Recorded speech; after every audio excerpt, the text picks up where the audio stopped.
Why do you feel, Australia as a study destination is so attractive to Indian students? I think there's been probably a decade of work and the collaborative work between our countries, and there's always been just a really nice synergy between our countries. We have a lot of startups in India. So, how is that impacting sustainability education? Australia. We need to come to India and look at how innovative and entrepreneurial the Indian, it's in Indian DNA, and you can see that for various reasons. Street. And I do think that in Australia we have, I think your cultural practices here, you have a greater, and I really appreciate that. I just want to first of all thank you for this question, because I don't think anybody has ever asked me that.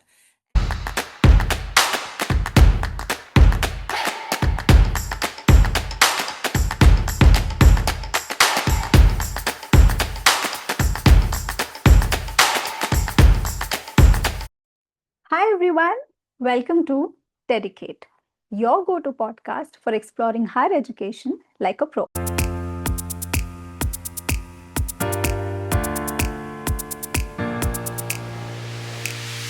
Today, we are joined by Jen Dollin, Director, Sustainability Education and Partnerships at Western Sydney University, whose work focuses on advancing sustainability, innovation, and global engagement in higher education. With strong commitment to building future ready learning pathways, Jen plays a key role in shaping programs and partnerships that train students with the skills needed to address real world environmental and societal challenges. Let's welcome her. Hi, Jen. Namaste. Thank you so much for accepting my request and welcome to my podcast. Namaste, Dhanyavad. Thank you so very much. I'm delighted to be here, and Wisha, ma'am, thank you. In Australia, it's protocol for us to do. I'm a non-Indigenous settler in Australia, and in Australia, it's protocol for us to do an acknowledgement of country. That's because we live on and with one of the oldest living cultures in the world, First Nations Australians. And I live, work, and play on the unceded lands of the Darug Nation in Western Sydney. And I acknowledge elders past, present, and future. And I thank them for their care and custodianship of the lands for thousands and thousands of years. And I also, being here in this very ancient land, I acknowledge your elders and your wisdom of generations past. And I'm really excited for this interview. Thank you. Thank you so much, Jen. Okay, Jen, like we have discussed, I want to start this podcast with a really interesting question about your childhood. I want to know more about your early childhood education. How was your schooling? How were your teachers while growing up? Were there any subjects or teachers that actually inspired for the career that you are into right now? I just want to first of all thank you for this question, because I don't think anybody has ever asked me that. And it's a really good question and a really interesting one, particularly because I am not young anymore. So I had to cast back my memories over many, many years. So thank you. Thank you for that. I'm 60 years old, so my first memories are, 55 years ago and then onwards. But I must say, I'm Australian. I'm from the western suburbs of Australia, and I'm first generation Ukrainian on one side and Australian settlers on the other. So my schooling was through the public system for primary and high school. And I remember very clearly because my babushka would pick me up from primary school, and we have in my family a lot of emphasis on the importance of education, and a liberal arts education. And I remember very clearly my primary school being a very happy interdisciplinary education. It was full of it was only a small school, but it was full of sport. Australians love our sport. It was also full of art. It was also full of, literacy, numeracy, but they were very, very loving and caring teachers, as I remember. I mean, probably rose-coloured glasses, but also I remember really enjoying my primary school. I moved into secondary school, and that became very different. High school at that time, and we're talking about the 1970s in Australia, was a very transmissive type of education model. Paulo Freire, who he wrote a book called Pedagogy of the Oppressed, he talks about, and he had a critique of education at that time being a banking education, a transmissive education. And I remember going from primary school to high school, and the teachers just standing up the front trying to impart knowledge in a very didactic way, learn facts, learn this. There wasn't, as I remember, of course, there wasn't the enjoyment and freedom that I feel that I had in primary school. I would say that's just a mark of the times, though. I don't think that that was unusual, but I think education has changed dramatically. I did go on to a university straight from high school, and that was pretty much a didactic education as well. So my transformative education experience philosophically happened very early on with particularly with I remember my drama teacher and my sports teacher, but it really didn't happen until I went into my 30s and started my master's program. And there I actually felt and experienced transformative education for the first time. And by that I mean I was open up to a world of critical thinking, of being challenged with my worldviews, of being challenged with really difficult questions of which there is no right or wrong answer, but asking to think about that. So I guess that sort of sums up. I've now just finished my PhD, so I'm proof that you're never too old to learn. But I guess that sums up my educational experience from the western suburbs of Sydney. Wow. You know, the reason why I asked this question, Jen, because I also wanted, of course, I was curious about your childhood, but at the same time, I also wanted to understand, like, how does the Australian schooling system differs from the Indian schooling system, right? Of course, like you've mentioned, so much has changed over the years, for sure. Yeah. Right. But would you like to talk about a few great practices maybe that happens in schools in Australia that maybe, should be practiced worldwide? Now it's for the Indian audience. Maybe, some Indian schools and teachers or educators can also And take note of those practices, maybe. And we shall, I will say, as an eco-feminist, I won't talk in universal statements at all. So I won't, I think that's really difficult to say because schools change from change. And I Yeah. remember clearly driving through, I think, the really rural out parts of Orissa last year, and there was a quote from John Dewey, who was a major educational philosopher, 50, 60 years ago, about transformative education. I think that we have a lot to learn from each other. Mhm. I think some forms of our transformative learning, when it's done properly, with particularly from a sustainability perspective, is would be really interesting for Indian scholars to consider. But I Yeah. also think that we could learn quite a lot from I'm talking about your university system. That's Mhm. my most experience of education here. I think we could learn a lot from the Indian sector in terms of innovation and entrepreneurship. Yeah. So it's a two-way street. I do think that in Australia we have I think your cultural practices here you have a greater, and I really appreciate that, a greater respect for elders. Mhm. So I think that actually is a wonderful thing, but I also think it means there is a tendency to accept our elders what they say Yeah. as on face value.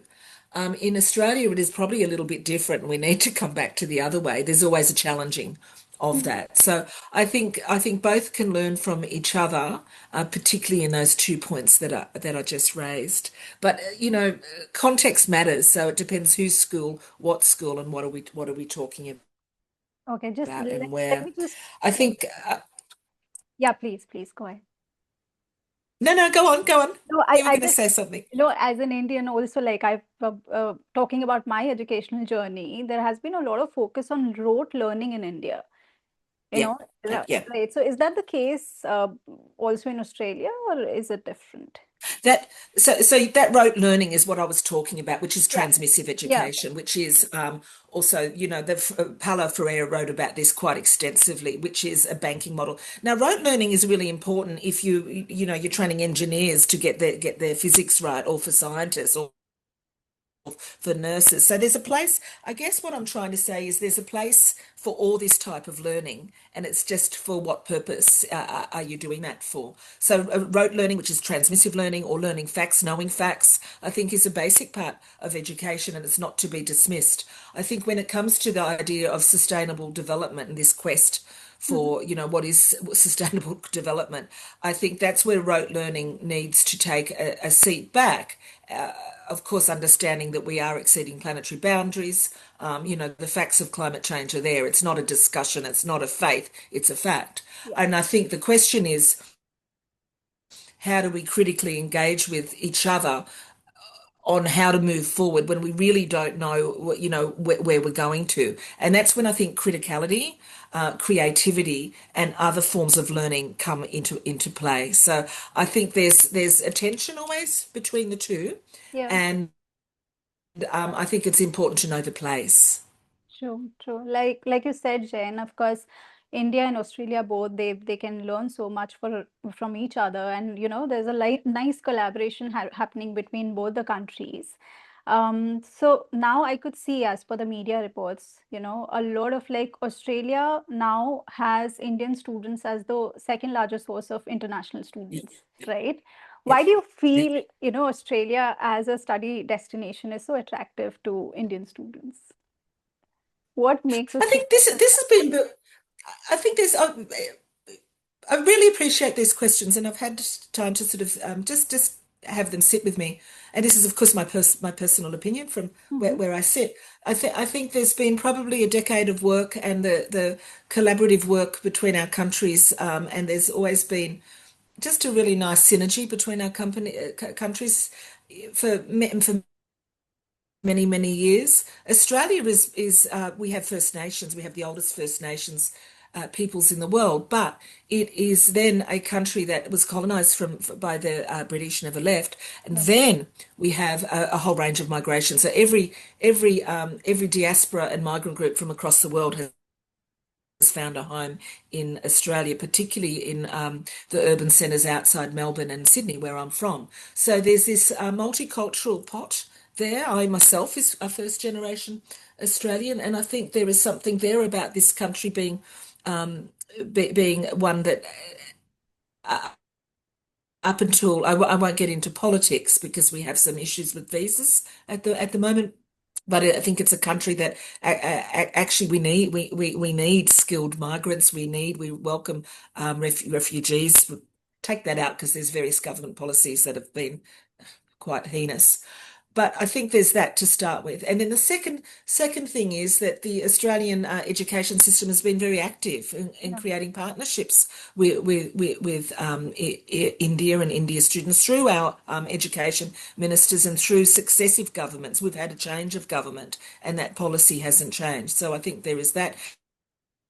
And thirdly, I have to address the elephant in the room. It is significant. It is having an impact. The last few years with the geopolitical situation and the change of policy in America, I think that Australia is looking at as a better destination for Indian students. yeah, yeah. Jen, you were talking about partnerships, right? Would you Yeah. would you like to talk about, give us few examples wherein Western Sydney University must have collaborated with a few universities, or maybe the government or Yeah, industry, sure. in order Sure. to come up with some projects that might be quite interesting for the Indian students? I think it starts with some work that has been going on for 10, 15 years out in Rajasthan, out of Udaipur, with we were a small agricultural university that had a lot of work here 30 years ago in Tamil Nadu and Rajasthan on systemic community development. So it was agriculturalists in Australia thinking about not just the reductive, we need to grow more crops, how do we do that, but the whole social cultural assemblage around that. So there's been some amazing work in there in managing aquifer recharge through village level intervention, a Marvi project. I'll put that link in there. And that is based on the idea, and it's not a new idea, it's participatory action research on working with locals and local, knowing that there's local knowledge, that we have scientific knowledge, and that we have development knowledge. And it was working with villages, with policymakers, with the community resource peoples, and academics to work together collaboratively with villages on their diminishing groundwater. And that has laid the path for a very, very successful collaboration through the Australian India Water Centre. I think there's 16 or 17 Indian universities and equal maybe 10 Australian universities. I think that's been built up over 15, 20 years, and it's headed by a distinguished professor who is originally from Rajasthan. So I think that's a really nice example of a long-term co-developed partnership that has had meaningful impact for both sides. The other work is that there's an Australian India Institute that's been set up at a University of Melbourne, and that's done some excellent work in fostering academic exchanges, and that's a really sensible and smart way to start to learn together to move that. And of course, as you know, I've just come back from ERISA. Through our university and our previous vice chancellor, he sent us down there, and we've developed this relationship. I'm a professor of practice down there, and we're doing some great work together because it's us learning from the university and the university learning from us. So I think that's just a couple of really nice examples. I'm going up next week to Uttarakhand. There's a spring water rejuvenation project up there with some PhDs. You know, Australians don't know 50 million people live in the Indian Yeah. Himalayas. Yeah. We don't know that. We don't know that. We've learned. I mean, that's astonishing. That's Yeah. almost twice our population. And the issue with water and community livability is really something at the forefront of Indian government researchers and, of course, the villagers themselves. Right. It's a wonderful collaboration, really, for both. I hope. I don't know about my Indian colleagues, but I hope, and I certainly learn every time I come here. Wow, that's really nice, Jen.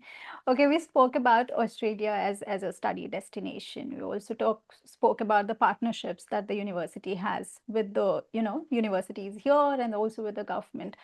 Would you also like to talk about a few courses, Jen? Maybe some programs or courses that are emerging courses, maybe that, students need to be aware of under sustainability education?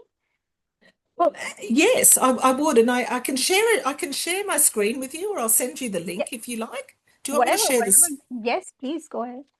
I'll share the screen with you because I was thinking, this is just a really nice program. This is by a really dear colleague of mine, Dr. Leo Robber, and it's called the Social and Ecological Engagement in Design Lab, and it comes out of our school of. I'll just put that up there, and students can then have a look at that. Yeah, It yeah, comes out of a School of the Humanities and Communication Arts, but any student can pick this up. And this is around how you enable. So we're moving beyond sustainability with this. We're talking about regeneration.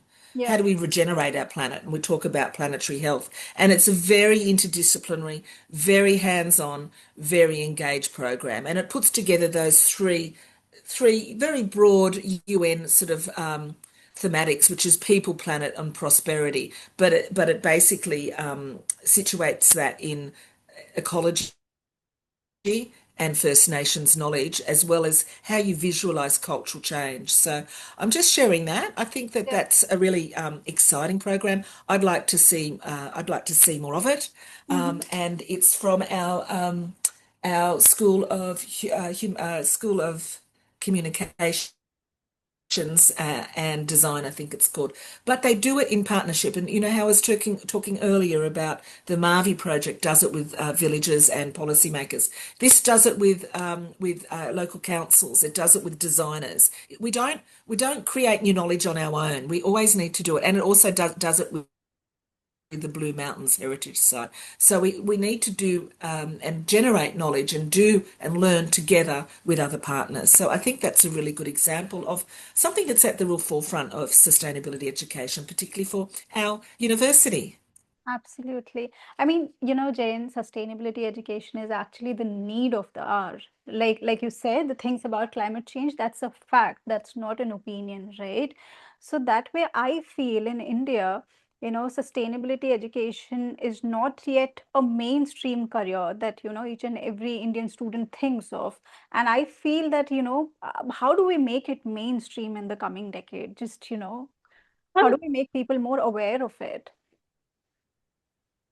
I guess it's all from your perspective and where you sit, because the University Grants Commission, I'm talking at a university level, Yeah, so I'm yeah. not talking at a secondary level. Your University Grants Commission has mandated environmental education and climate action as a mandatory part of all university curriculum. Now, I Mhm, think that came into place in 2023, 2022, 2023.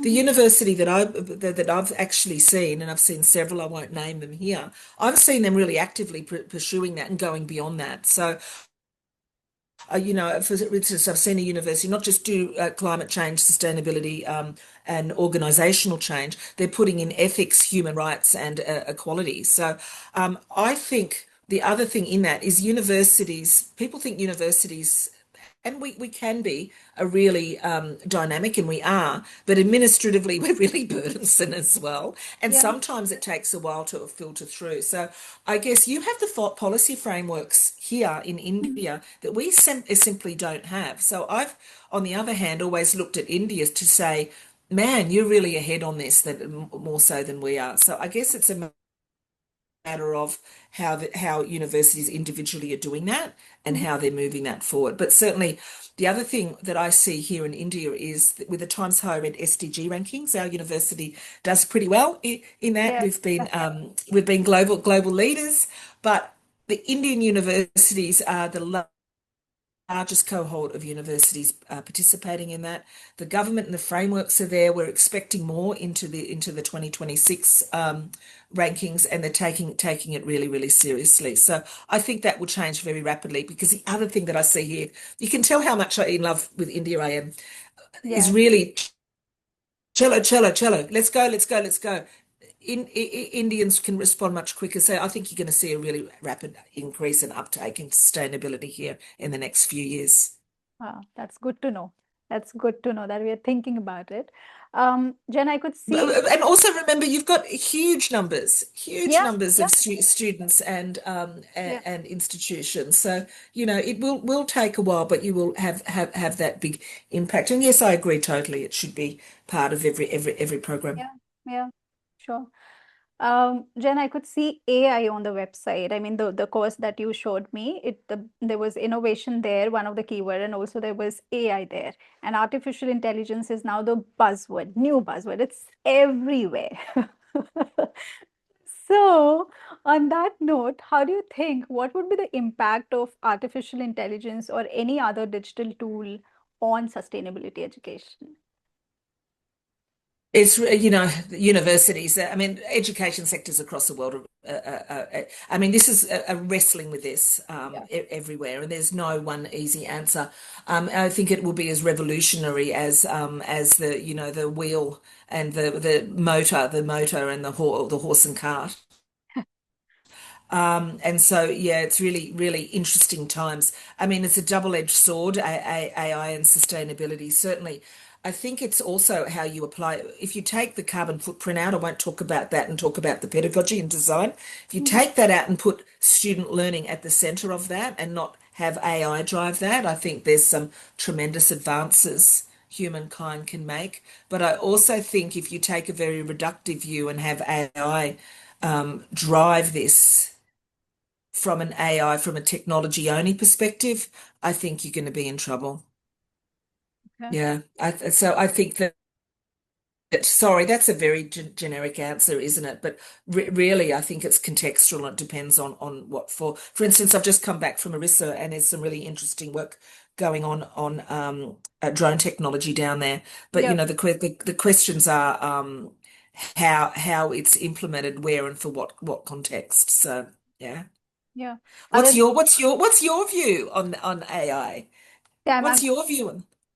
of course, like I said, there are pros, there are cons, Yeah. Jen, and especially nowadays, like people are overly dependent on Chat GPT and other such AI platforms, which I feel is, of course, it actually spoils your creativity. You just can't think out of the box, and for each and every small thing, you are dependent on Chat GPT. In fact, it was Oh, horrifying to read one of the media reports recently that how Chat GPT is also impacting the mental health of people here yeah, because they're yeah. so Yeah. overly dependent on each and everything. They're asking AI, Chat GPT for everything. So each piece of information is there on that platform, which is so worrisome. They know everything. I well, I guess it's also about equity and access, right? Because Yeah, GPT just generates upon itself, and who are you getting this information for and for what purpose? And there's yeah, large swathes of the world who aren't contributing to this. So I think we're back to the to again the basic foundation of sustainable education for sustainability, which is criticality and yeah, critical yeah, thinking. So yeah. I do use Microsoft Copilot, Hmm. but you have to use it Yeah, critically. You yeah, have to use it critically, and as and maybe yeah, the reliance of it is worrying, and I think that is the thing that's going to revolutionize. And the question for the higher ed sector across the board is how do we differentiate? How do we work with this? yeah, yeah, And how do we differentiate ourselves with this? The best learning I see with students comes from yeah, discourse and being action learning, participatory learning, and being out, visceral learning, embodied learning. You can't teach that. There's all different sorts of learning. There's emotional learning. The Latin America, and this is quite old, but it's senti pensante yeah. pedagogy, is feeling thinking. So that learning can't be taught. And I think that as long as there is a pushback and a holding the ground on that, I think the two we'll see a decade before this settles. I Yeah, think. Yeah, absolutely. I think yeah, in today's time, we don't have any like specific policy with respect to artificial yeah, intelligence. That's yeah. also an issue. And I'm sure in the coming, 5 years or 10 years, Mm, I'm sure there would be a policy in place. mm. Especially, I'm more worried about the children because, AI in some ways hampering them more than the adults because I feel that at least we have that sort of a, like you said, you spoke about critical thinking. So Mm, we can mm. differentiate between the good and the bad, but for children, it's like I said, it's horrifying. If you go to assessment, so I guess the thing is, schooling is also about assessing learning. So if Yeah, you go to assessments that actually require students to, you can use AI and use Gen AI, but mm, you require them to give a vocal defense of their learning, move to more creative thinking, creative assessments. That's yeah, something our university is looking at, and all universities, of course, we're not unusual in that, and look at how you can actually incorporate different styles of assessments that basically counter that. I think that is a really interesting, and actually ultimately it'll be a really authentic space. so we spoke about AI, Jen. I also want to spoke about how entrepreneurship or innovation also is impacting sustainability education. If I'm not wrong, India, I think, is now the second or the third largest country with, we have a lot of startups in India. So, how is that impacting sustainability education? Do you see any I trend? think we we do not, Australians in general, Australian universities, I'm going to talk about the SDG impact rankings. India outranks us every time. I mean, we could learn and learn and learn. We do not need to invent any wheels in Australia. We need to come to India and look at how innovative and entrepreneurial Yeah, it's in Indian DNA, and you can see that for various reasons.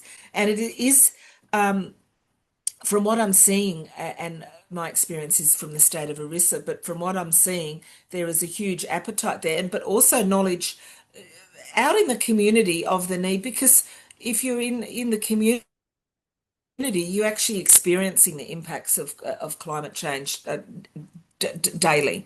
You're experiencing, the rapid changes. You're experiencing that. I think that it leverages and value adds innovation and entrepreneur. As long as you've got the foundations right of sustainability thinking, it innovates. It takes it further. And it should. That's where, so sustainability education shouldn't be static. It shouldn't be, we've got a set of core competencies that make that up, but it doesn't have to be static. And it encourages creativity, it encourages entrepreneurship, and it encourages innovation into the next way of being, thinking, knowing, and doing. So, yeah, I'm not even going to go give examples from Australia because it's so exciting what's happening here. Yeah, yeah. Jen, we spoke about the courses. Of course, we spoke about Australia as a study destination. Would you like to also talk about what are some of the emerging career options when someone actually does a course under sustainability education that students need to be Sure. aware Yeah, of? Yeah. absolutely. I mean, with our both in India and in Australia, and from conversations I've had here, the Mhm. next 10 years, I mean, this is on the agenda regardless of what happens in different parts of the world or not. The middle Ganga plain is going to be drought stressed pretty quickly. You can see what's happening across the world. Australia, where our urban heat in Western Sydney is, we're comparable to the heat here. Our government policy and frameworks in terms of disclosure, investments, sustainable investments, mandatory reporting in terms of not just on the climate change, and that is big enough on itself, but also the modern slavery legislation we have in Australia, the and the impact on social equality. Our investors, our superannuation sector is huge, and investors are now pushing for more disclosure on where is our money going and is it doing any public good. So I think in particularly in our business marketing and in our engineering courses, this is going to be at the forefront. And we know, particularly India's net zero emission ambitions, it's coming on really rapidly. The legislation is coming through, and we're going to have to move that way. So it is going to become, in terms of it's going to be driven by business, Yeah. essentially, I see. Hmm. And I think that's really exciting.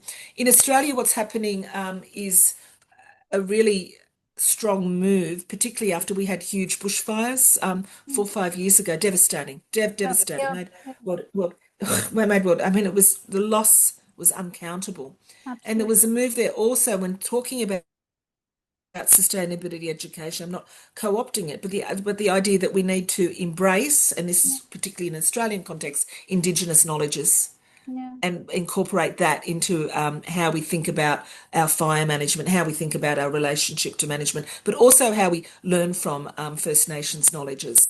Hmm. It's a really exciting place, but it's also understanding we just can't take that knowledge Yeah. Yeah. and convert it. So and you will see, particularly in our government sector and our in terms of employability, there is an appetite for that and for people who could work with different communities, and that is all part of sustainability education. So I think the future is actually very bright. Yeah, wow, wow. Jen, you've closely worked with a lot of, Indian universities. You've also closely worked with the government here. How did you see the representation of women when it comes to this particular education, or people from the rural background? Were they excited about this particular course? Particular course, or As in the work that sustainability education? Yes, yes. it's the work I do here is more in that research side. So it's Hmm. not so much in the curriculum Yeah, delivery. I do give keynotes. I do talk about that. I see students, but it's in the research side. So the research that we do here is participatory and it's yeah, action research. So I think it's an ongoing issue on how in Australia as well. There's a glass ceiling for us in yeah, Australia, believe yeah, me.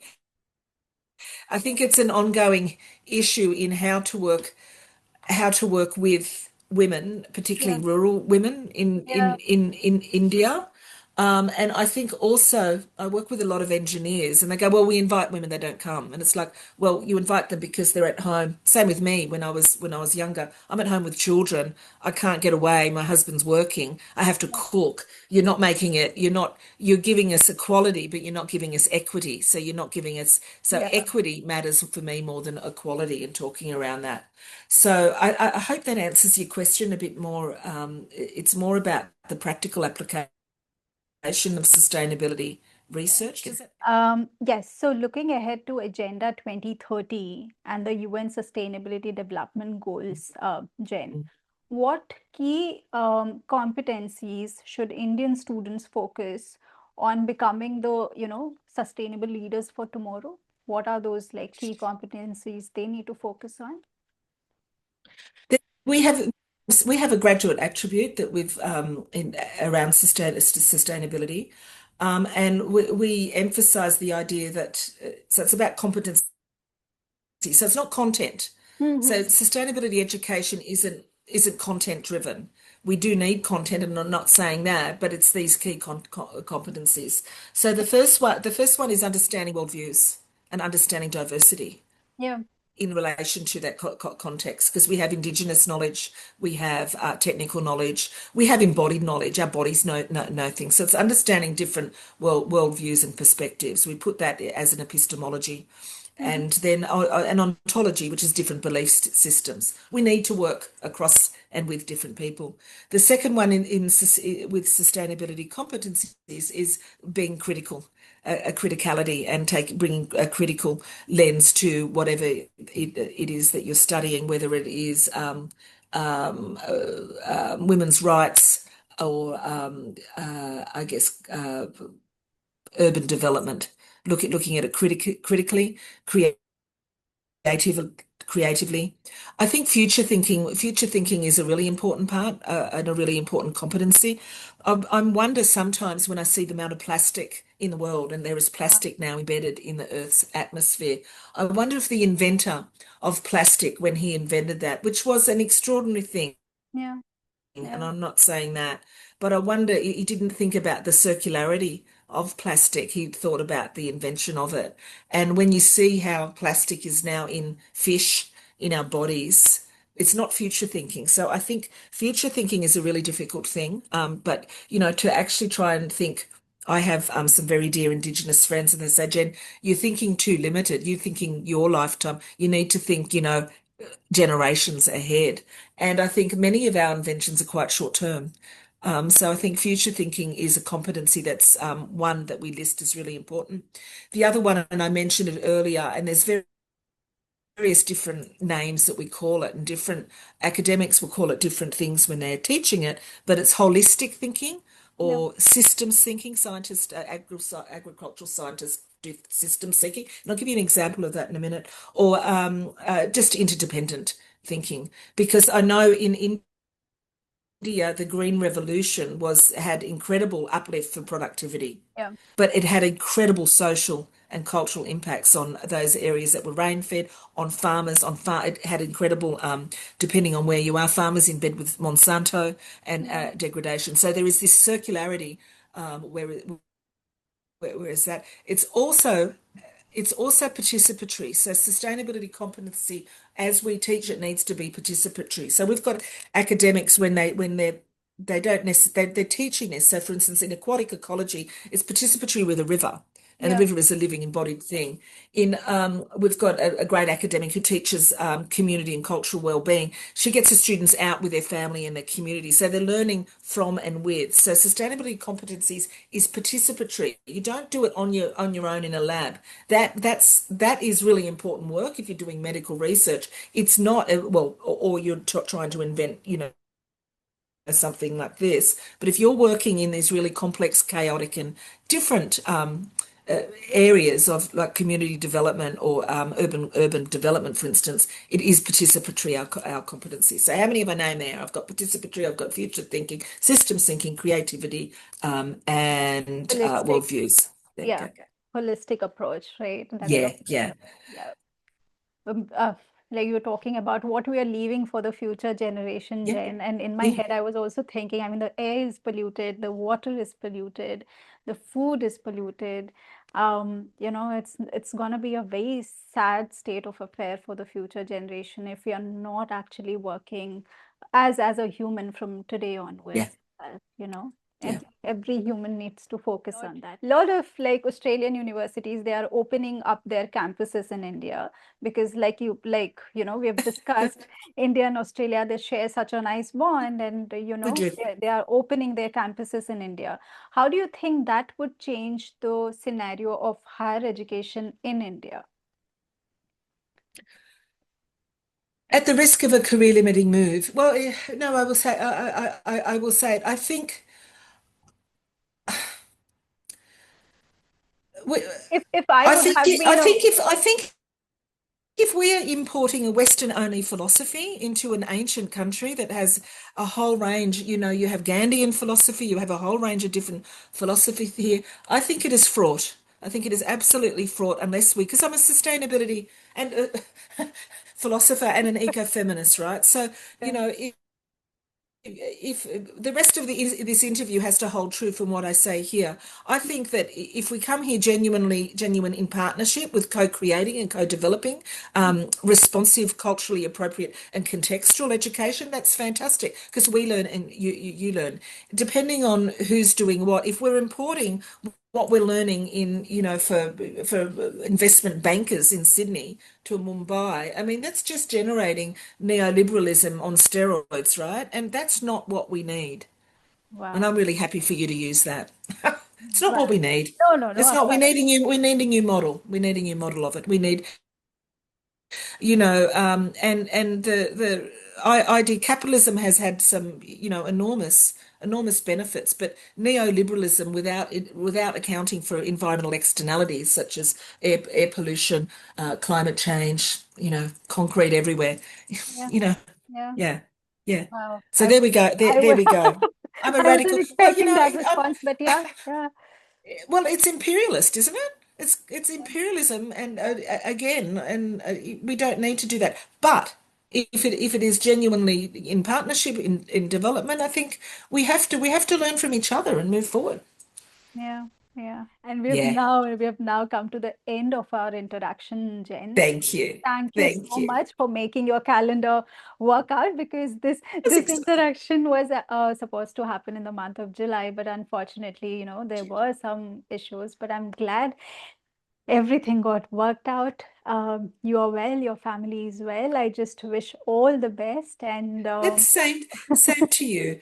Same to you. Oh, look, I'd love to catch up next week. We've got a couple of changes, so can I let you know if you're around? And I know you're busy as well, but I loved your questions. They were really, really well thought out. So, and I wish you well no, thank they were you. really good questions. Of course, you have answered it beautifully, Jen, and thank you so much. Thank you so much. But I also look forward to more such interactions, Well, let's whenever chat. Let's chat more. I'll let you know next week because I'll. done. Okay, Jen, You thank you take so care. much. It's You're a amazing. wrap. Oh no, you're amazing. I think it's amazing. Thank No, you. I also, Keep your hope. There's all this amazing work going on, yes. and you are doing it too. Thank you. Thank you so much, Jen. And for all my viewers, that's a wrap. And this is your host, Anvesha, signing off from TEDucate, where we decode education, careers, and everything in between. Thank you so much, Jen, and thank you so much, everyone.